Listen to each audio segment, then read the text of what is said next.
Poker with these three. Oh! No, thank you. My CDs need to be put in alphabetical order. Are you going to be problematic again?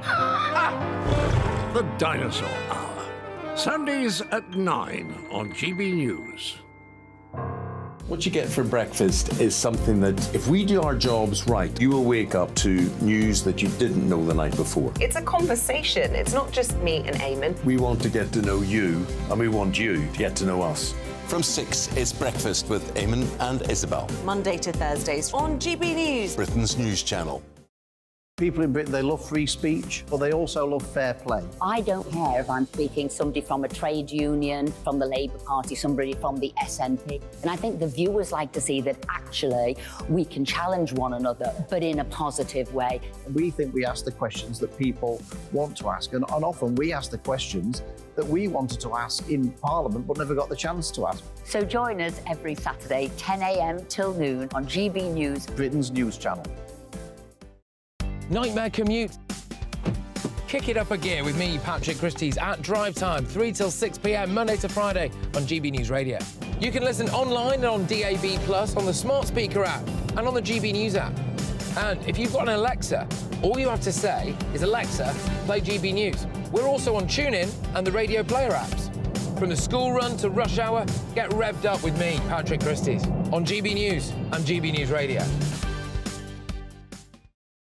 Tired of the usual focus-tested, pre-prepared Westminster runaround? Well, so am I. So you want higher taxes? Is your department to blame for this? Are you rethinking this policy? Every Sunday at 9:30, I'll be sitting down with those in power to get the truth about the issues affecting you. Let's be honest, we've known about the cost pressures of this project for years, not months. That's the Camilla Tominey Show, a politics show with personality. On GB News, the People's Channel, Britain's news channel. Now then, Lee Anderson here. Join me on GB News on my show, The Real World, every Friday at 7 p.m. I'm not eating bloody cat. Are you Delicious. mental? Put your mouth. OK, here comes a train. Reminds me of the scene in Singing in the Rain. Adam, is that a good one? Whoa! Join me at 7 on GB News, Britain's news channel. When the news happens, it happens here. And really important breaking news. Breaking news this morning. On TV, radio and online, the news starts here on Britain's Newsroom. All the biggest stories and the answers that you need from across the UK and beyond. Join Britain's Newsroom from 9:30 on GB News. The People's Channel, Britain's news channel. GB News, unlike other broadcasters, isn't obsessed with the London-Westminster bubble. We think there's a nation beyond the M25, and that's why we talk about the issues that matter across the land. Join me on State of the Nation, 8 to 9 o'clock, Monday to Thursday, on GB News. Daisy's listening, and you should too.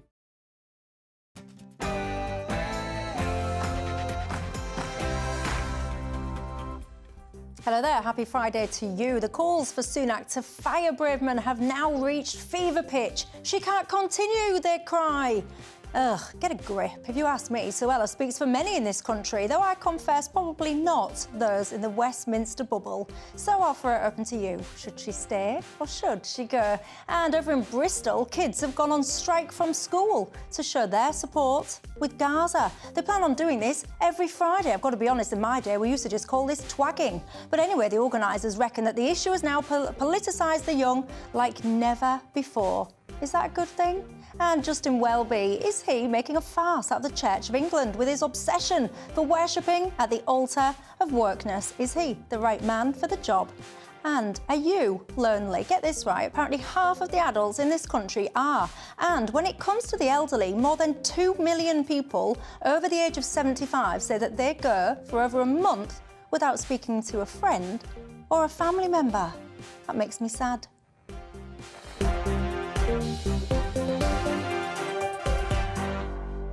Yes, indeed. We've got lots to come over the next hour. But before we get stuck in, let's cross live for tonight's latest headlines.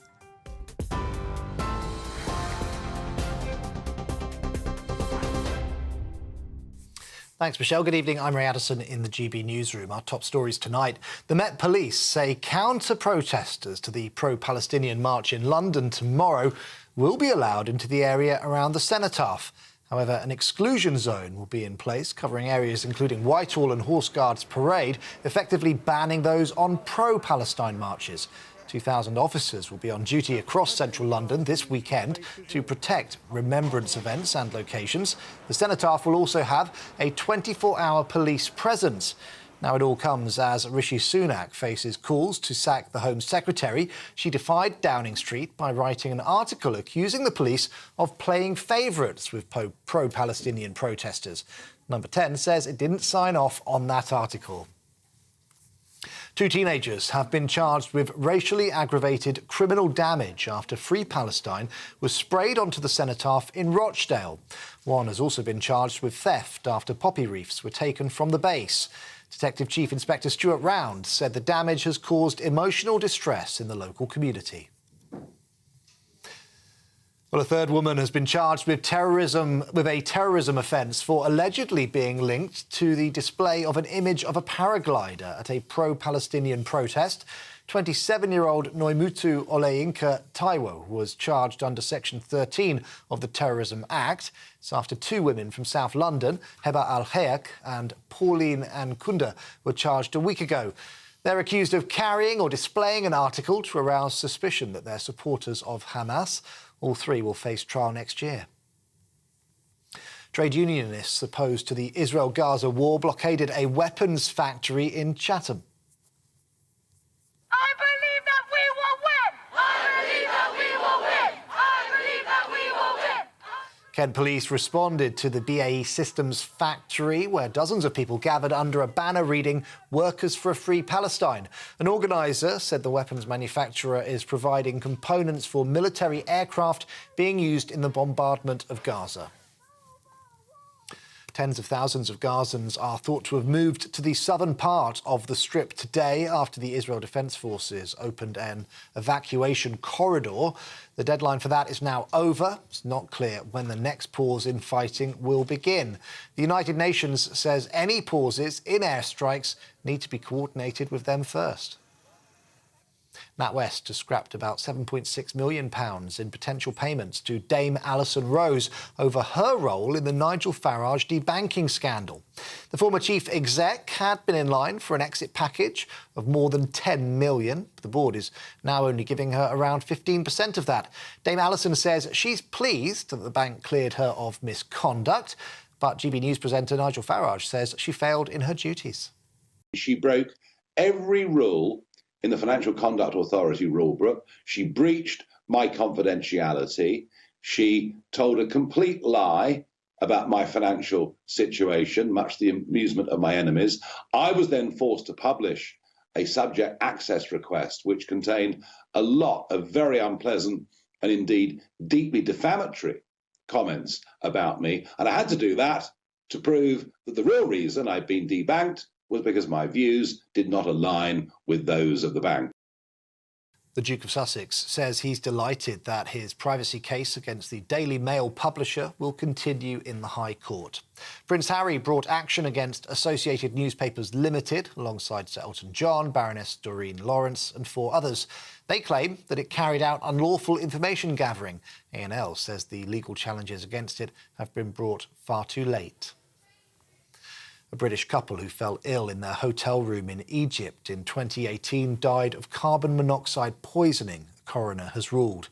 John and Susan Cooper, who were both in their 60s, were poisoned after the room next door was sprayed with pesticide to treat bed bugs. Their daughter, who was on holiday with them, said that she's broken. This is GB News across the UK on TV, in your car, on digital radio and on your smart speaker by saying, play GB News. Now, let's get back to Michelle.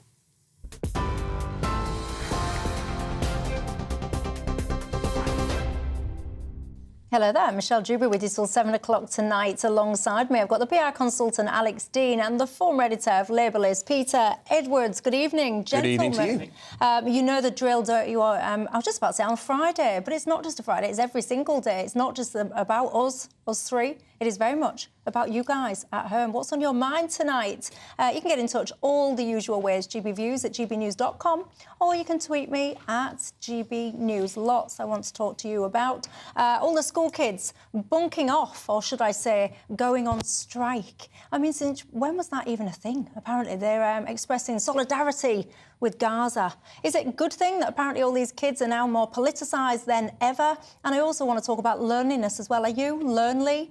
Is there a stigma to it still? We'll have all of that and more. But before I get into that, I want to talk to you about Suella Braverman, of course, dominating the news headlines again. We covered this yesterday, didn't we? The article she wrote in The Times, where she basically accused the police of playing favourites, treating those on the left when you're protesting very differently to perhaps those on the right. The pressure is now mounting. People saying that Rishi Sunak has to get rid. He says he's got full confidence in the Home Secretary, but he does confess that whatever she wrote in The Times had not been signed off. What do you think to all this, Alex? I think that whilst she may use some terms that people might not use themselves, she's perfectly within her rights to express her opinion. And I think, furthermore, given that the ability to designate something as a protest so risky that it can't take place sits not with her but with the police, that she is, whilst Home Secretary and in charge of the police nominally, in a place of pleading. You know, our government is having to ask the Metropolitan Police to do something rather than being able to tell it to. So she's entitled to put her views in forceful ways. I think she's also saying something a lot of people think. So you don't think that Sunak should be getting rid? No, not only do I not think that, I think she's saying things that are in lots of ways quite helpful to the government, because it's staking out ground that demonstrates they demur from the police standing by whilst thousands of people shout jihad, or ignore the law that says you can't wear a mask to protest. There are loads of people going wearing scarves or masks, covering their faces. And so the government's got every right, I think, to say that's not for us. And even if she's an outlier in the way that she expresses it, it's perfectly, for me, within the mainstream of political dialogue. Do you agree, Peter? No, I think Alex put his case very well, but I disagree completely. I think she should be sacked. I'm concerned that when there's so many challenges facing Britain, including around the protests, that the government and the Conservative Party itself in Parliament seems dominated by Suella Braverman, where we should be talking about how to tackle rising anti-Semitism, Islamophobia. Also, Labour say she should be sacked and Rishi Sunak is too weak to sack her. Yeah. So we'll see what happens by Monday morning. But there's why would he take sacking advice and team advice from Keir Starmer? Well, it's not about taking advice, but the opposition is always going to have a view on whatever the government does. I think there's a wider issue as well, lots of people have picked up on, about whether she's broken the ministerial code. Think about it in another way. Obviously, I disagree with most of her views, but Rishi Sunak is her boss, and in most walks of life, TV, in an office, in a supermarket, in government, if your boss asks you to do something and you do the opposite, you'll be in serious trouble. Let me see whether or not I've got the segment of the ministerial code. If I've got it, I'm going to try and put it up on the screen for you, because I don't actually think, when I read it, I think it's section 8.2 or something like that. To me, when I was reading this, I'll read it to you, so if I can just keep it on the screen and I'll read it out for anyone listening. So this is about the article she wrote, and it says, Section 8.2, in order to ensure the effective coordination of cabinet business, the policy content and timing of all major announcements, speeches, press releases and new policy initiatives should be cleared in draft with the number 10 press and private offices at least 24 hours in advance. All major interviews and media appearances, both print and broadcast, should also be agreed with the number 10 press office. So a lot of people are trying to get her on this and saying that piece in the Times alone was enough to get rid of her. But when I read that, it wasn't a policy announcement, it wasn't a speech, it wasn't an interview, it was her opinion. I mean, that's a defence put out by her aides, sources telling newspapers it's just her opinion. Well, but she holds it's more than that, it's one of the great offices of state, Home Secretary. There's an international crisis in the Middle East, which I think left or right, we're all very saddened and distressed by. But then there is conflict, very sadly, on the streets of Britain. By the way, I don't lump all the protesters together. Some are genuinely people that want peace, but clearly there's a minority who want to stir up trouble. But on such a sensitive issue, just to chuck out an article like this, ignore the comments. And it wasn't that they didn't see it. Downing Street saw the article, requested edits, and her team, or her, Suella, refused to make them. So it's basically sticking two fingers up at her boss on such a sensitive issue. And my worry is, finally, that it makes it all about her.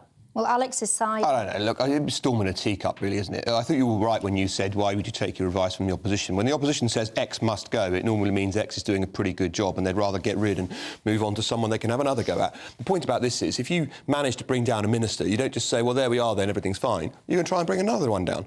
I thought Dominic Raab went over something he shouldn't have had to go over. But the point is, when they bring someone down, they just move on and try and get the next one. Indeed, the week after, I can't even remember who they moved on to next, but they were trying to defenestrate some minister or other. Steve Barclay, they tried to get rid of the week after Dominic Raab. So the opposition's going to make these noises. On the point you were making about the ministerial code, which of course they try and use as some sort of gotcha, not only was this not policy, it definitively could not be policy because she doesn't have the ability to determine what protests go ahead or not. In fact, she is not able to designate something as a protest that ought to be banned. So it's impossible for it to have been policy. Look, in the to and fro between her and Number 10, if they got something wrong at her end, oh well, but it's not a hanging offence. And what about other stuff when she was saying about that some people choose to live in tents, for example, as a lifestyle choice? Well, we have, the biggest issue for me in homelessness in this country isn't that, it's the number of veterans who are homeless, often with mental health problems, and for me there is no excuse in a civilised society for having those who've served your country in uniform living on the streets. For me, that's where I put the emphasis, not on the point she's made, but, you're capable of thinking more than one thing at once. Do you disagree with what she said? No, I don't think I do particularly. There are some people, and indeed sometimes they're going to need some assistance from the state, but they are there because they have refused help from the state. And at that point, you can say they are doing that by choice. Yeah, and I've got to say, I don't understand this massive sensitivity because what she said was true. There are some people, and we debated this at the time when she came out and said that thing about some people choosing to be on the streets. So many people got in touch with me that are directly involved in this sector. So I had people that ran direct access hostels. I had former prison officers getting in touch. I had one lady, she might even be watching, and if you are, I apologise, can't remember your name. She was telling me about her two brothers. They want to use drink and drugs and they've been asked to leave the family home and they proactively choose to be on the street. She was telling me they weren't going to a hostel because they can't take the drink or the drugs. So my point was, in summary, Suella was accurate in what she said. No, and I'll speak from my own experience. I've been involved with homelessness charities in Leeds and York and London, both as a board member and as a volunteer on the front line. Yeah. It might possibly be true for 1 in 1,000 or 10,000 people, but for the vast majority of people I've met on the streets, giving them food as part of Christian efforts, and all faiths do it in Britain, work with homeless communities. The vast, vast, vast majority of people do not want to be there. And as Alex rightly indicated, there are lots of other drivers like abuse, veterans not being looked after, addiction, and it is disgraceful to say people want to be there. And as we go into winter, it is unbelievably But why ignorant. is it disgraceful if it's true? Do you concede? Because she said her first sentence on that message was she wants to support people that are homeless. She thinks that British people are compassionate. She doesn't want to see people on the streets. She then moved on and she was talking about people, perhaps from a foreign culture, that don't have a problem with choosing to live in tents on a street. Well, I can tell you, I've met hundreds, if not thousands of people on the street and spoken to them one-to-one. The vast, vast majority do not want to be on the street. And when you talk to them... But we conclude that the vast, vast majority do. I'm not talking about the vast, vast majority. I'm talking about the other people that are not in that category. Do you concede that there are some people that do make that choice? I've never met one. Oh, well, I'd be surprised. I mean, look, I can't gainsay your experience, which, of course, I respect. But, I've done I dare say we all have done our bit to volunteer, and I volunteer at a homeless shelter. I wouldn't embarrass it by saying which one, but I also, my time at the criminal bar saw a lot of people who were homeless, because just like a lot of things, the poorest in society are often disproportionately represented in those who go through our court system. And there were always some people who couldn't take drink or drugs into their homeless shelter, or were kicked out of it because they were in a shelter and were found to have been drinking or using. And in effect, I suppose, it depends on how you define her term of choosing to be on the street, they had chosen to be on the street. Would I call it a lifestyle choice? I'm not sure I might use that term, but the point she's making is a valid one. Do you think that this is all about an effort for Suella to become the next leader of the Tories? Oh, you see, that's loads of people have speculated on that. No, I don't. I think she's saying what she thinks. I think she's making a valuable, or at least from my perspective, valuable, for any perspective, I think, useful point that lots of Tories agree with. And it's possible to actually take a position that causes controversy without being a leadership plotter. You know, just think about how many leaders the Tory party's had in recent times. I've lost count, quite frankly. We can't go around having another defenestration, right? So, no, I don't think it's a leadership bid, and there should be room in society for leading ministers to be able to make a point without someone saying you're trying to become the leader. Briefly, do you think she wants to be leader? I think she does, but more importantly than me, it's actually Tory backbenchers briefing the papers saying this is what she wants to do. One very quick word of warning, we were talking about earlier, in Tory leadership contests, the favourite rarely wins.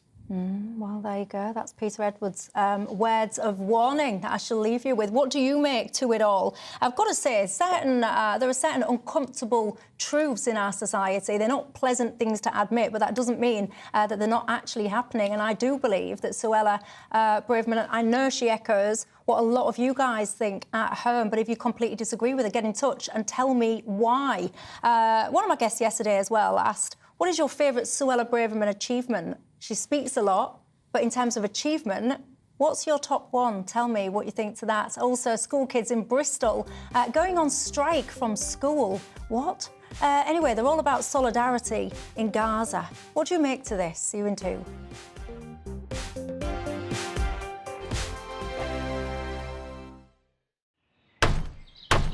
Who is it? We're here for the show. More energy this time! Welcome to the Dinosaur Hour. I was married to a therapist. And you survived? I thought we were getting Hugh Laurie. Second best. You interviewed Saddam Hussein. What's that like? I was terrified. I'm playing strip poker with you three. Oh! No, thank you. My CDs need to be put in alphabetical order. Are you going to be problematic again? The Dinosaur Hour. Sundays at 9 on GBNews.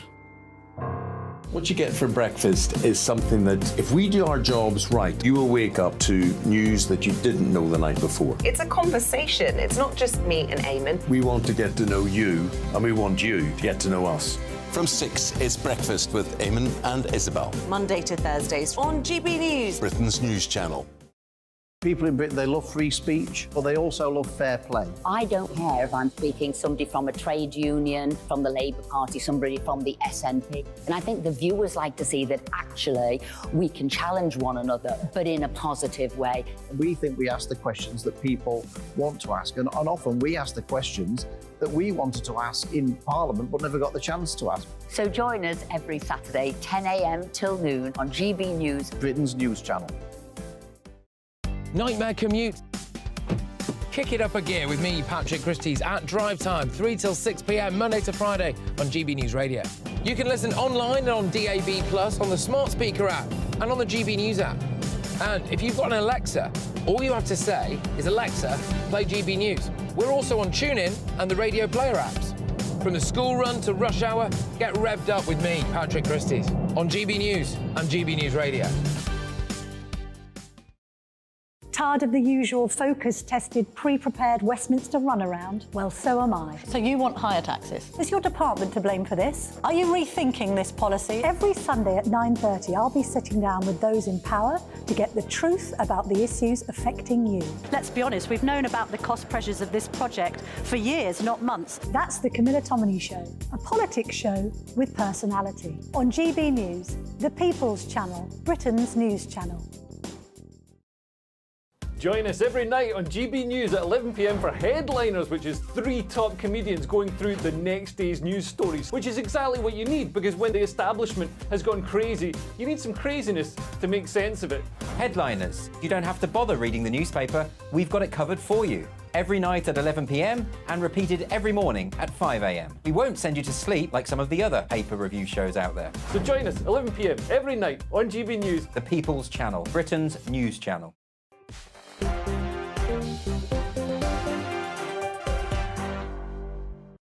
Hi there, Michelle Dewberry till 7 o'clock tonight. PR consultant Alex Dean alongside me, as is the former editor of Labour List, Peter Edwards. Jeff gets in touch and says, I love your show, Michelle, but please, please, please, can you stop saying that you know the drill at the top of your programme? You've explained it 100 times. Yes, we know the drill. You don't need to explain it to us again. It's driving him insane.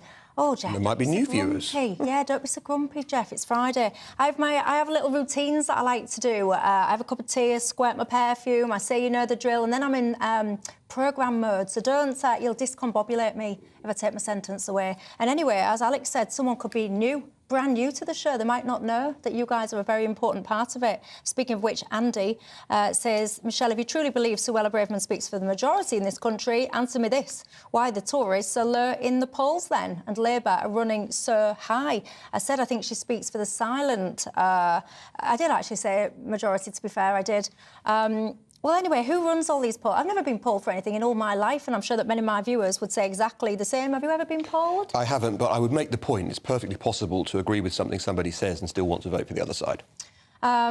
John says, yes, Suella does speak for the silent majority. I'm a red wall voter, and as much as I like my MP, if Suella goes, so does my vote. Unless, of course, she would be replaced by Lee Anderson. I think it'd be Michael Gove that some people would be tipping to perhaps get that role instead. Barry says if she is sacked, that would be the end for the Tory party. Simon says Suella Braverman is nothing but a mean individual on a power trip. She's an embarrassment to herself and the Tories. Her views on protesters, immigrants and the homeless are vile, he says. Well, there you go. Keep your thoughts coming in, gbviews@gbnews.com.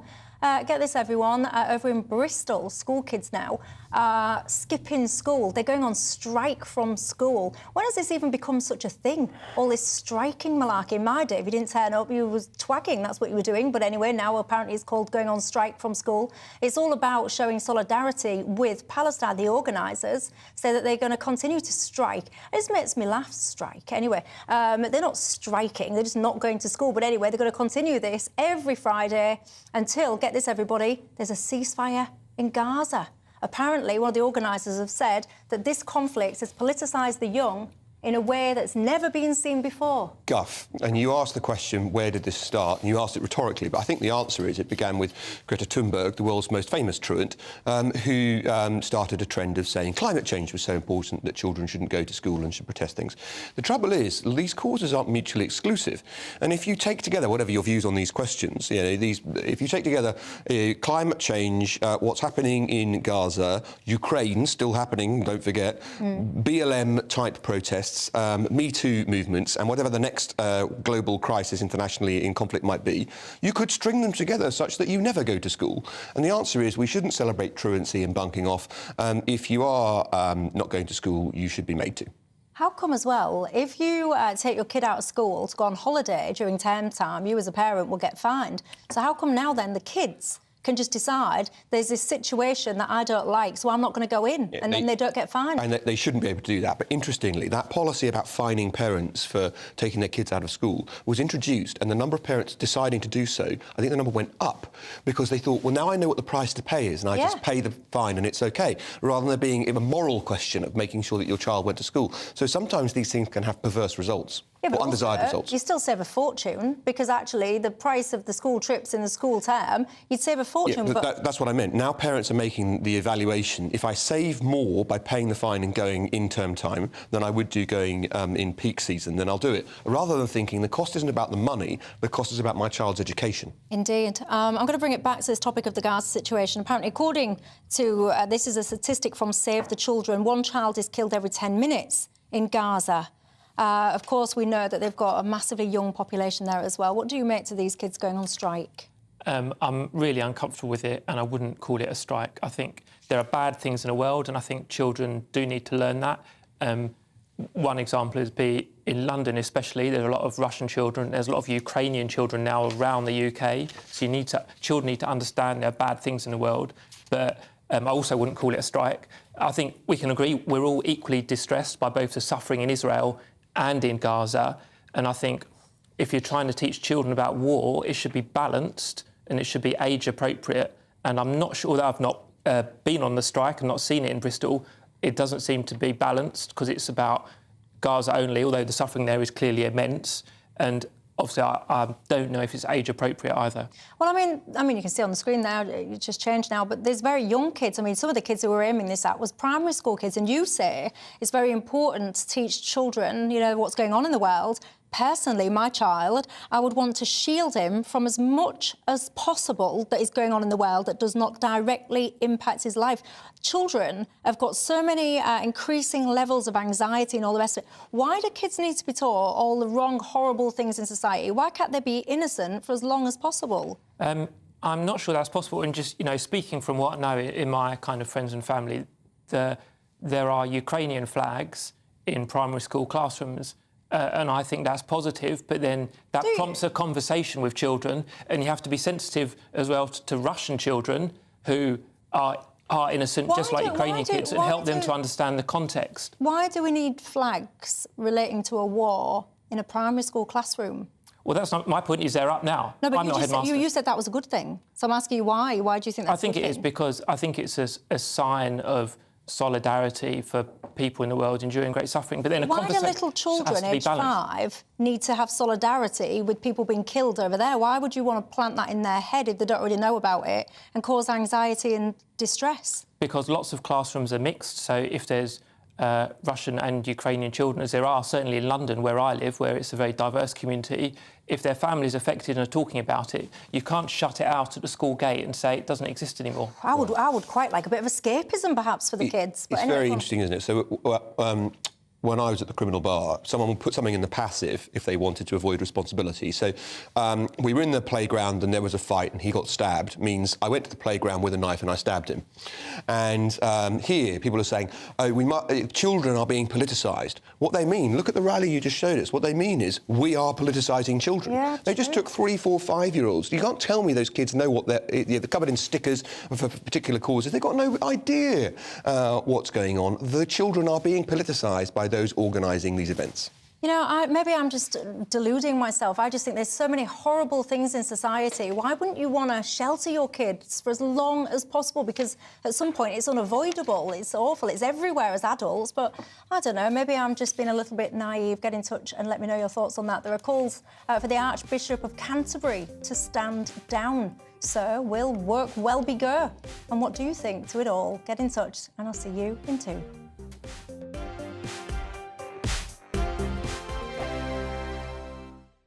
I'm Andrew Doyle. Join me at 7 o'clock every Sunday night for Free Speech Nation, the show where I tackle the week's biggest stories in politics and current affairs with the help of my 2 comedian panellists and a variety of special guests. Free Speech Nation, Sunday nights from 7 on GB News, the People's Channel, Britain's news channel.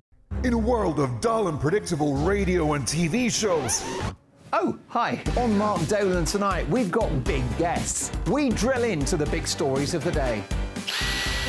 The show adds up to a brilliant listening and viewing experience. Mark Dolan Tonight is the most entertaining current affairs show ever, and that's a fact. Join me, Mark Dolan, Fridays and Saturdays from 9, Sundays from 10. Only on GB News, the People's Channel, Britain's news channel. There's only 3 people you can trust in life. Your doctor, your lawyer, and your nana. I'm not sure. So join me, Nana Aquare, at 3 p.m. every Saturday and Sunday, where we discuss the biggest topics of the weekend. Be ready for battle. Could you be quiet? What is this? It's my new teeth. It's your new teeth. I don't bite. Well, not without a good reason. Always honest, always fun. Every weekend at 3 p.m. on GB News, the People's Channel, Britain's news channel. So Dewbs and Co, we tackle the issues of the day with real robust debate, both sides of the fence, battling it out with me in the middle with my forthright opinions and views. And often really interesting things happen because you start with a position and then by the end of the debate you find actually, well, I might not have thought about that one. What we need in this country is 2 new political parties. You should maybe think about doing a 2024 calendar. I'm Michelle Dewberry and I'm keeping you company right through until 7 o'clock this evening. GB News, the People's Channel, Britain's watching. Join us every night on GB News at 11 p.m. for Headliners, which is 3 top comedians going through the next day's news stories, which is exactly what you need, because when the establishment has gone crazy, you need some craziness to make sense of it. Headliners. You don't have to bother reading the newspaper. We've got it covered for you. Every night at 11 p.m. and repeated every morning at 5 a.m. We won't send you to sleep like some of the other paper review shows out there. So join us 11 p.m. every night on GB News. The People's Channel, Britain's news channel. Who is it? We're here for the show. More energy this time! Welcome to the Dinosaur Hour. I was married to a therapist. And you survived? I thought we were getting Hugh Laurie. Second best. You interviewed Saddam Hussein. What's that like? I was terrified. I'm playing strip poker with these three. Oh! No, thank you. My CDs need to be put in alphabetical order. Are you going to be problematic again? The Dinosaur Hour. Sundays at 9 on GB News.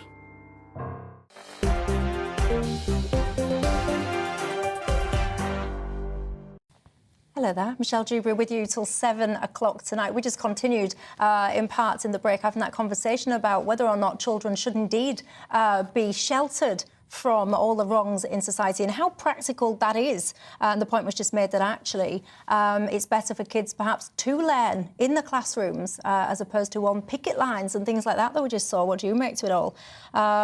Let's see. Students who do not turn up at school for supporting a political motive should be suspended from class, says Margaret.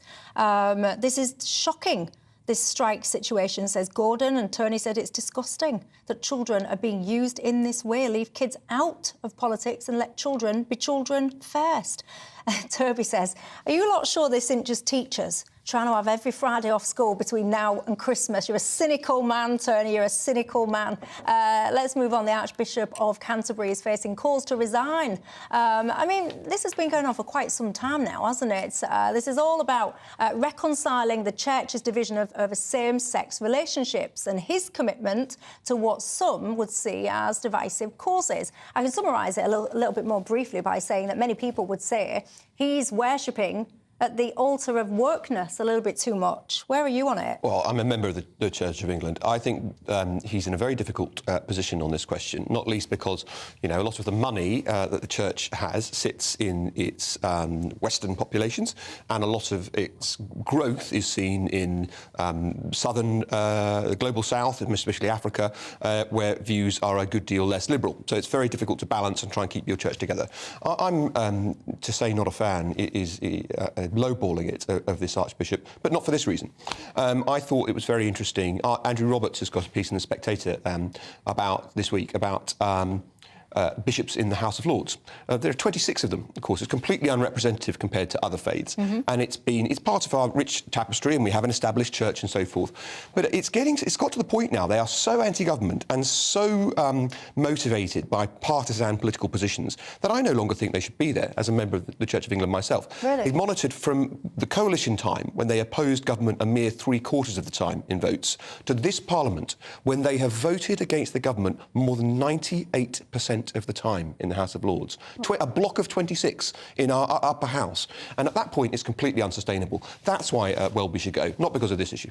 So, but just let me ask you on this House of Lords thing then. So you'd get rid of the bishops and do what? Just leave those seats vacant, not replace them? Yeah, well, of course. It's the second largest legislative chamber in the world after China. It's ridiculous. Yeah. So I probably you've got to do things gradually, right? I'd lock perhaps 10 of them off and see if they're going to listen. The other thing that matters is that bishops, by convention, if they rise to speak, everyone else has to shut up.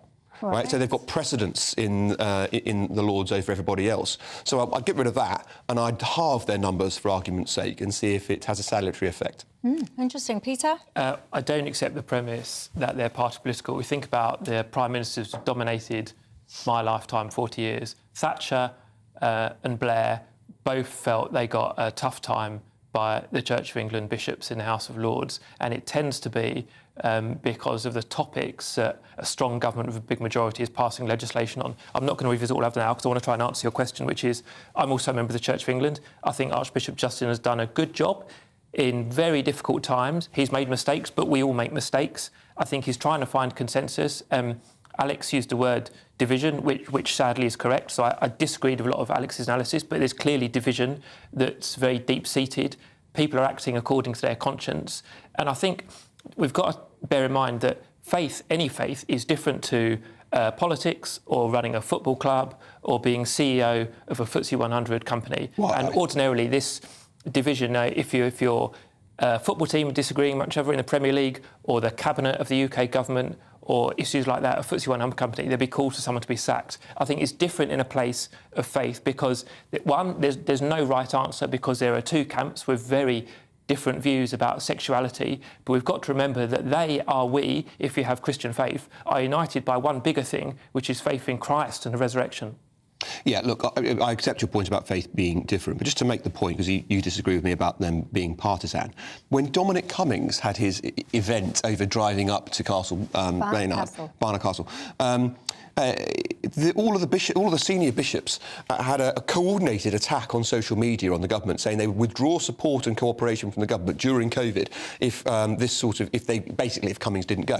It was the most nakedly partisan and political thing you could possibly imagine, dressed up as pseudo. Well, it's not partisan. So it's political. It was completely partisan. They're expressing a view, but we've no idea how they vote. I don't accept it as partisan in the sense of being a bit Labour-ishy.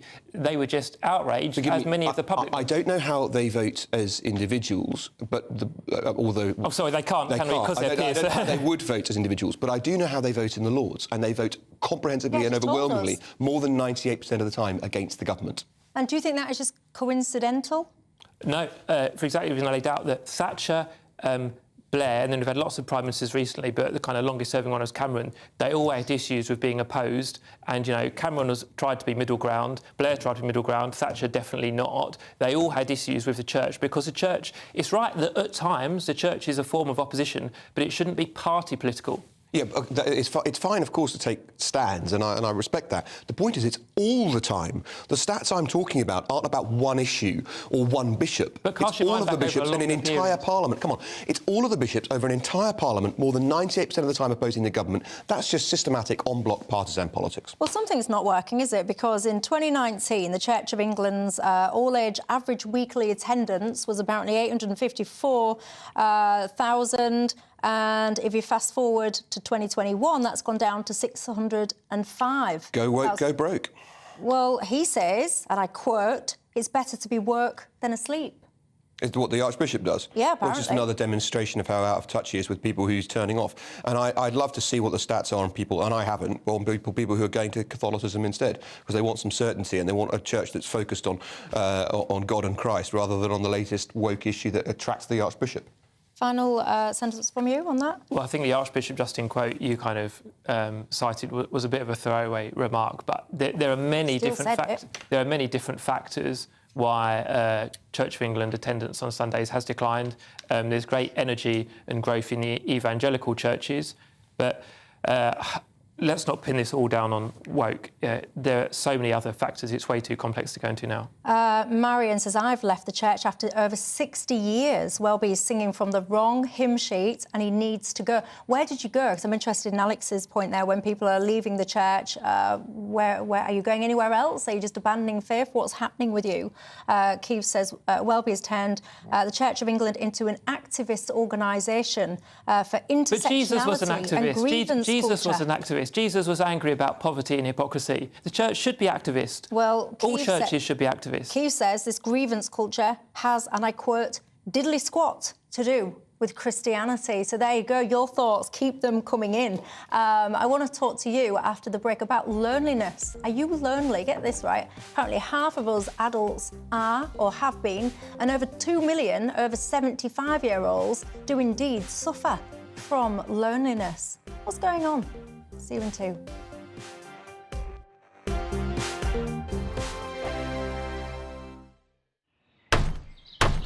Who is it? We're here for the show. More energy this time! Welcome to the Dinosaur Hour. I was married to a therapist. And you survived? I thought we were getting Hugh Laurie. Second best. You interviewed Saddam Hussein. What's that like? I was terrified. I'm playing strip poker with these three. Oh! No, thank you. My CDs need to be put in alphabetical order. Are you going to be problematic again? The Dinosaur Hour. Sundays at 9 on GBNews. Tired of the usual focus-tested, pre-prepared Westminster runaround? Well, so am I. So you want higher taxes? Is your department to blame for this? Are you rethinking this policy? Every Sunday at 9:30, I'll be sitting down with those in power to get the truth about the issues affecting you. Let's be honest, we've known about the cost pressures of this project for years, not months. That's the Camilla Tominey Show, a politics show with personality. On GB News, the People's Channel, Britain's news channel. Join me, Patrick Christie's, Monday to Friday, 3 till 6. We tackle the day's news agenda like you've never seen before. It's high tempo, high octane, the most controversial topics and the best guests. You will not be able to take your eyes and ears off it. I'm not afraid to ask the questions that you really want answered. 3 till 6 p.m, Monday to Friday on GB News, the People's Channel, Britain's news channel. Now then, Lee Anderson here. Join me on GB News on my show, The Real World, every Friday at 7 p.m. I'm not eating bloody cat. Are you Delicious. mental? Open your mouth. OK, here comes a train. Reminds me of the scene in Singing in the Rain. Adam, is that a good one? Whoa! Join me at 7 on GB News, Britain's news channel. I'm Andrew Doyle. Join me at 7 o'clock every Sunday night for Free Speech Nation, the show where I tackle the week's biggest stories in politics and current affairs with the help of my 2 comedian panellists and a variety of special guests. Free Speech Nation, Sunday nights from 7 on GB News, the People's Channel, Britain's news channel.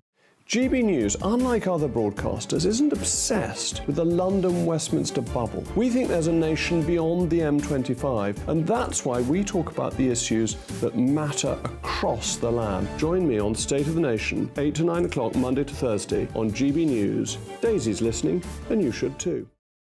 In a world of dull and predictable radio and TV shows, Oh, hi. On Mark Dolan tonight, we've got big guests. We drill into the big stories of the day. The show adds up to a brilliant listening and viewing experience. Mark Dolan Tonight is the most entertaining current affairs show ever, and that's a fact. Join me, Mark Dolan, Fridays and Saturdays from 9, Sundays from 10. Only on GB News, the People's Channel, Britain's news channel.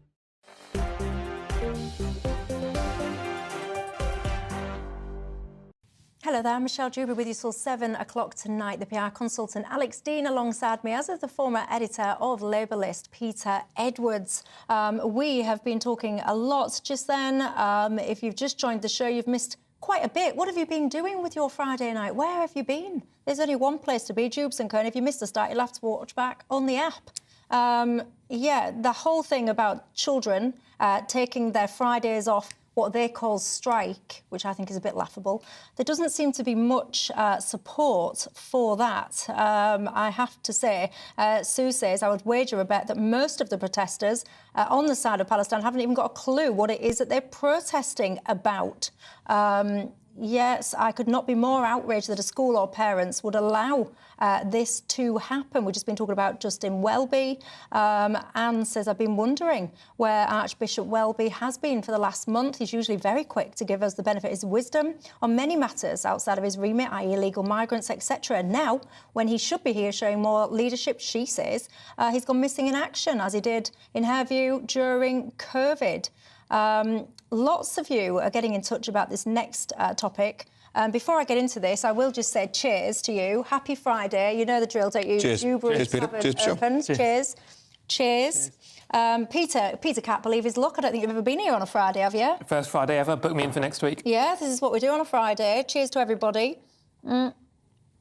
Now, the reason I do my cheers first is because my next topic, I think it's quite a sensitive one, actually, and it's a very broad, reaching one. I can tell you, right, I've got some goosebumps already because I was asking you if you're lonely, because apparently half of adults in this country are or have been. Also, more than 2 million people in England, over 75, live alone. And when you look into some of this, there's a new study out suggesting that sometimes these people can go a month without talking to a family member or a friend. And I have to say, it makes me really sad. We've seen a lot of focus on this, haven't we? I think it was 2018. There was a strategy put in place to try and combat loneliness. One of the key aspects of that was about removing the stigma from being lonely, because it's not the done thing to admit sometimes, is it, that you do feel that way? David says, I am lonely. My family neglect me. They live 6 miles away from me, and I won't see my family over Christmas. I'm 76. See, that makes me, honestly, it makes me really sad. Mark says, 6 years ago, my wife, Babs, died of cancer. I understand bereavement. You went into bereavement, then COVID hit. It trapped me at home, he says, and I just never took that step of re-entering society. He says if he confesses he's lonely, he will confess he drinks too much and he perhaps spends far too much time on social media. He says, I am lonely. Kitty says, I have lived alone for a very long time. However, I've got pets and I'm happy. And she says, their company, the company of my pets, is far better than of any human I know. What do you think to this topic? It's desperately sad, and some of the things you've read out are would give me goosebumps too. But I think it's interesting. We always used to look to Japan as a country that looked after the older generation more than others, and it seems even there the trend is away from that. There's almost no society now that demonstrates the good in this on block. When we all know plenty of families that take care of their the older generation who took such good care of us when we were younger. I think we should all think about it. I think some of the national initiatives we've had to people to visit older people around them have been deeply welcome. But I find that really quite upsetting, actually. I think it is quite upsetting. And as you know, if you're familiar with my programme, I've got a little boy that's he's just turned 3, actually. He goes to nursery. And I was thinking about it when I was thinking about this topic. And I would like to see a bit more intergenerational stuff. So I would love my child's class to go into, say, like an elderly person's home, just to spend a couple of hours with the residents. I think my son would get a lot from that, as would his classmates, and I think the residents would get a lot from that. But I'm not sure how common those kind of initiatives are. What do you make this loneliness? Well, I think we're all on the same page. It's very sad. You know, traditionally it used to be the idea of living alone was purely a physical thing, that your spouse might spot an issue like a persistent cough that could be a sign of something more nasty. But I completely accept the premise that there's something wider, that it's not just sleep and warmth and a healthy diet, but actually company is part of your health and having a long life. I think there were pilots of the scheme that you described where children went into care homes. I'd imagine it was the type of thing that probably got paused during COVID. Well, I'm certain probably not restarted. But for exactly the reason that if you're a child, you know, then you're hearing about what Britain was like 60 or 80 years ago, hearing perhaps about the war firsthand. And then, as you said, for the older residents, it's energy, excitements, and all the innocence and positivity that children bring. Yes. And the key thing is, we all want children to spend more time with their grandparents, but I think that's harder and harder. People move around the country, people move around the world. You know, we've all got friends and family that have gone to live in other countries. We don't necessarily have granny and grandson living 5 minutes up the road, perhaps as we used to in the 20th century. Sharon says, I'm a cleaner and I spend time with the elderly since lockdown. She says, since lockdown, I've seen a decline in my clients. They have lost confidence and they are very lonely due to things like the clubs and the events not coming back after COVID. And I think that is a really interesting point, because getting out of your house, it is such a key thing to do, even if it's just to, I don't know, get dressed and just change your scenery. It is key, and it's so easy not to, right? It's easy and habit-forming to just stay at home. And whether it be a walking group or a choir or a book club or, you know, just regularly having a cup of tea with somebody, that act of going somewhere else and being out of the house can be so useful. Give a structure to the day. Make sure that you get up rather than not. Get up. People see if you're not having a proper meal and so forth. Lockdown was terrible for this. Yeah. Lockdown was terrible. We've concentrated rightly on how bad it's been for children's education, because effectively you can't learn remotely over years, and it's really retarded a whole set of children's educational opportunities. But lockdown was also terrible for our oldest generation, the people who brought us through the war, the people who struggled and did the most for our society of anyone still with us. And it was terrible for them, and it remains bad, because, as I say, it can become habit-forming to do nothing. Yeah, I've got to say as well, I think there is a generational thing to this. I love being on my own, and I accept there is a difference between being alone by choice and being alone because literally you're alone. So I'm not trying to conflate the two things. But, like, when I say to my mum, for example, like, Mum, you could go for dinner on your own, and my mum would say, I beg your pardon. I say, you could go to a restaurant and have dinner on your own. My mum would find that the height of, like, she would find that embarrassing. She would worry that what are people thinking about her? Are people looking at my mum and thinking, oh, that woman's got no mates and what a loser sitting on her own? And I try and explain to her, but Mum, other people have got better things to do than look at you. People are getting on with their own lives. But I don't know if it is like a different generational thing, because I would think nothing about going to the pictures on my own, restaurant on my own. I've been travelling on my own. I love it. Some of these things are generational, some of these things are related to confidence. So, you know, going back to what we talked back earlier, you know, I got into volunteering with some charities as a single person in my 20s, whereas if if I'd been married by 30, then I might not have done so. I think confidence is a point as well, because it's easy to sign up for activities when you're 20, 30, 40, but if you're an older person, maybe suffering poor health, using a stick, poor financial position, you might not have the confidence as well. So I think that's why having schemes with a bit more structure to get people out of the house can really help. Jane says this is why we have to stop the rot of apps only and scanner only tills. This is sometimes the only conversation that people have at the checkout. Well, actually, there is this supermarket now, I think it's a northern supermarket, and they are now going back. They're moving away from self-checkout tills, and they're bringing back the checkout girl tills, because they say that you get a different level of customer service and that interaction, and that's what they want to revert to. Well, it's undeniable you get a different level of customer service rather than using self-service checkout where there is no customer service, I mean, apart from pressing some buttons. I was in a supermarket in Devon this month, and an old boy said, "Do you want to go first?" to me. And I was nowhere near that. Frankly, my own evaluation, it was an excuse to try and have a conversation with somebody. And I realised, after I'd said no, and I had a chat, how was your day? I realised I might have been the only person he spoke to that day. Right? And going to the supermarket in and of itself is a good thing, but just sometimes worth bearing in mind. Take out your headphones, don't be on your phone all the time, have a look around you and see who's there. And I think we are losing that sense of community, because I think you all used to know your neighbours. If you'd not seen your neighbour wandering around, you'd probably have, you'd clock onto that. Whereas now, so many people in places are so transient. A lot of people keep themselves to themselves. You don't notice that much, I don't think, anymore. I think it's great what Booths have done. I've lived in Cumbria and shopped in Booths. Other supermarkets are available, and I think... Good lad, Peter. Well done, getting that in there. Using the self-checkouts, I find absolutely infuriating.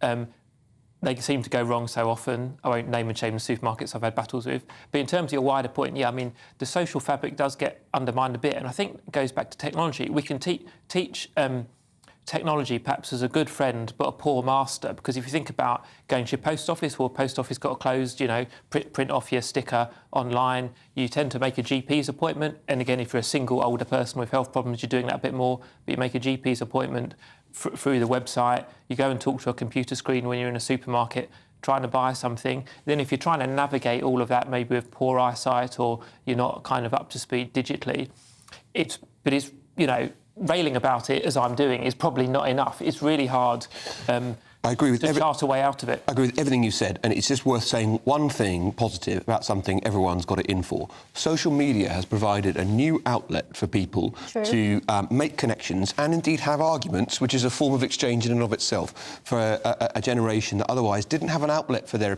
views or opinions. Sometimes their children didn't want to listen to them, didn't want to hear what their attitudes were, but they've set to on social media, and there's plenty of people watching today who are in their 70s or 80s who love having a good old ding-dong and having a row on social media, and they feel fired up by it and enthused by it, and that is actually not a bad thing. Yeah, and I guess I want the overwhelming message from this segment, if there can be such a thing.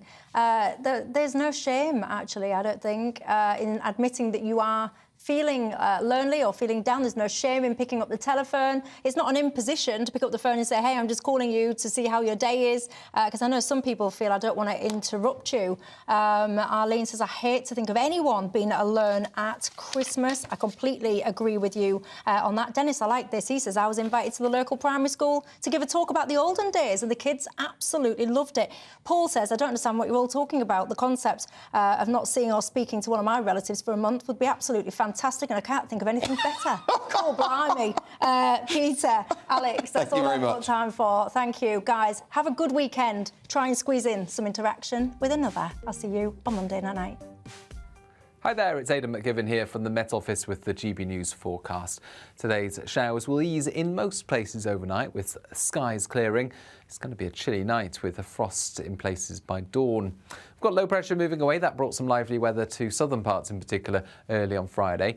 We've still got some weather fronts affecting northern Scotland to bring showery rain in during the evening. 1 or 2 showers also for Northern Ireland, northwest England, parts of Wales and the southwest. But Most of these showers tend to ease overnight, just a few sprinkling into parts of the Midlands and East Anglia. And away from the showers, temperatures will fall 1 to 4 Celsius generally as we begin the weekend, but in some sheltered spots a touch below freezing. A chilly start, a frost in places, some fog patches as well, but actually plenty of fine and bright weather. And once any fog clears, once the frost also tends to lift, we're going to see a lot more fine weather into the afternoon. Blue skies for many, just 1 or 2 showers in the far north of Scotland, some high cloud drifting into the southwest, and temperatures of 9 to 11 Celsius, so a crisp, bright autumn day. A similar start on Sunday, a colder start I think for Scotland, eastern England, some dense fog in places as well. That will stick around until about lunchtime for parts of Yorkshire, for example. Elsewhere we've got increasingly cloudy and rainy weather moving in from the southwest, and that's here to stay for the start of next week.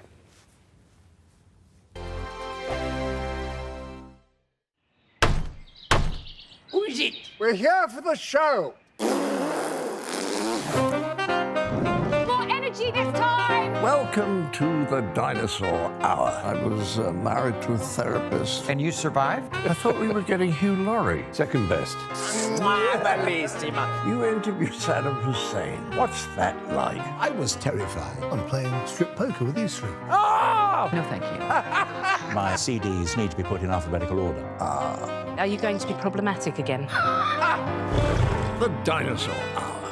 Sundays at 9 on GB News.